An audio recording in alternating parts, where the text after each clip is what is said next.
ಇವತ್ತಿನ ವಿಡಿಯೋದಲ್ಲಿ ತುಂಬಾ ರುಚಿಯಾಗಿರುವಂಥ ಮಕ್ಕಳಿಗೆ ಆಲ್ ಟೈಮ್ ಫೇವ್ರೆಟ್ ಆಗಿರುವಂಥ ಒಂದು ಬ್ರೇಕ್ಫಾಸ್ಟ್ ರೆಸಿಪಿ ತೋರಿಸ್ತಿದ್ದೀನಿ. ಈವ್ನಿಂಗ್ ಸ್ನ್ಯಾಕ್ಸಿಗೂ ಚೆನ್ನಾಗಿರುತ್ತೆ. ವೆಜ್ ಪಾಕೆಟ್ ಅಂತ ಹೆಸರಿಟ್ಟಿದ್ದೀನಿ. ನಿಮಗೆ ಯಾವ ಹೆಸರು ಇಷ್ಟನೋ ಆ ಹೆಸರಿಂದ ಈ ರೆಸಿಪಿನ ಕರಿಬಹುದು.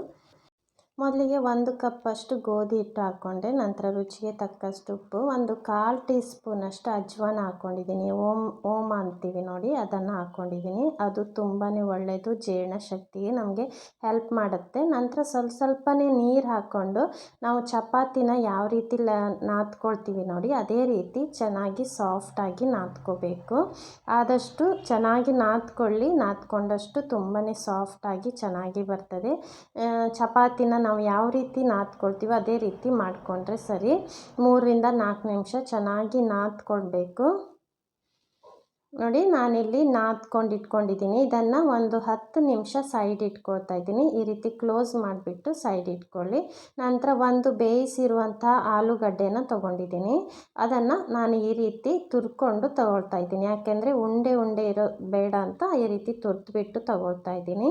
ನಂತರ ನೋಡಿ, ಇನ್ನು ಸ್ವಲ್ಪ ಉಂಡೆ ಇದ್ದರೆ ಈ ರೀತಿ ಸ್ವಲ್ಪ ಸ್ಮ್ಯಾಶ್ ಮಾಡ್ಕೊಳ್ಳಿ.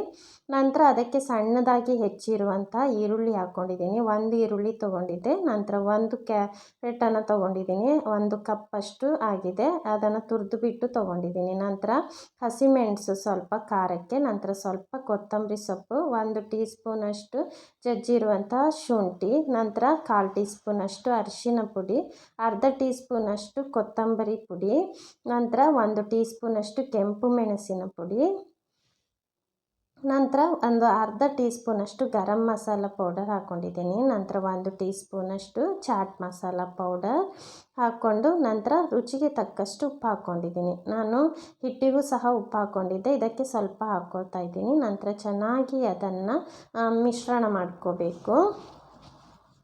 ಇದಕ್ಕೆ ನೀವು ಯಾವುದಾದ್ರೂ ಬಟಾಣಿ ಕಾಳು ಬೇಯಿಸಿರೋದು ಆ ಥರ ಹಾಕ್ಕೋಬೋದು, ತುಂಬಾ ರುಚಿಯಾಗಿರುತ್ತೆ. ಬೇಯಿಸಿರುವಂತಹ ಕಾಳು ಅಥವಾ ನೆನೆಸಿರುವಂಥ ಈ ಹೆಸರು ಕಾಳು ಅದೆಲ್ಲ ತುಂಬ ಚೆನ್ನಾಗಿರುತ್ತೆ. ಇದಕ್ಕೆ ನೋಡಿ, ಚೆನ್ನಾಗಿ ಮಿಕ್ಸ್ ಮಾಡಿ ಇಟ್ಕೊಂಡಿದ್ದೀನಿ.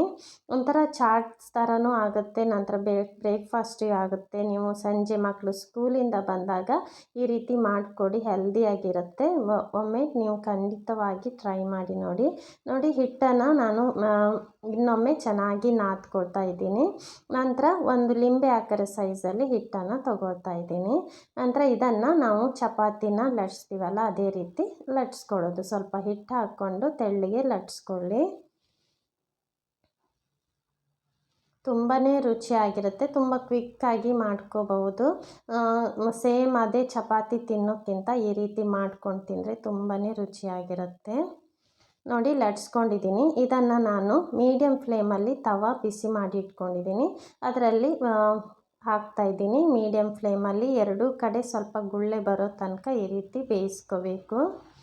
ನೋಡಿ, 2 ಕಡೆ ಸ್ವಲ್ಪ ಗುಳ್ಳೆ ಬಂತನ್ನುವಾಗ ಅದಕ್ಕೆ ಸ್ವಲ್ಪ ನಾನು ಇಲ್ಲಿ ಟೊಮೆಟೊ ಸಾಸ್ ಹಾಕ್ಕೊಳ್ತಾ ಇದ್ದೀನಿ. ಈ ರೀತಿ ಸ್ಪ್ರೆಡ್ ಮಾಡ್ಕೊಳ್ಳಿ. ಇದು ಆಪ್ಷನಲ್, ಇಷ್ಟ ಇಲ್ಲ ಅನ್ನೋರು ಹಾಕೋದು ಬೇಡ. ಹಾಕಿದರೆ ತುಂಬ ರುಚಿಯಾಗಿರುತ್ತೆ, ಮಕ್ಕಳಿಗೆ ತುಂಬಾ ಇಷ್ಟ ಆಗುತ್ತೆ. ಈ ರೀತಿ ಸ್ಪ್ರೆಡ್ ಮಾಡಿಕೊಂಡು ನಾವು ಮಸಾಲೆ ರೆಡಿ ಮಾಡ್ಕೊಂಡಿದ್ವಲ್ಲ, ಆಲೂಗಡ್ಡೆ ಕ್ಯಾರೆಟ್ ತುರಿ ಹಾಕ್ಬಿಟ್ಟು ಅದನ್ನು ಒಂದು ಸೈಡ್ ಈ ರೀತಿ ಹಾಕ್ಕೋಬೇಕು.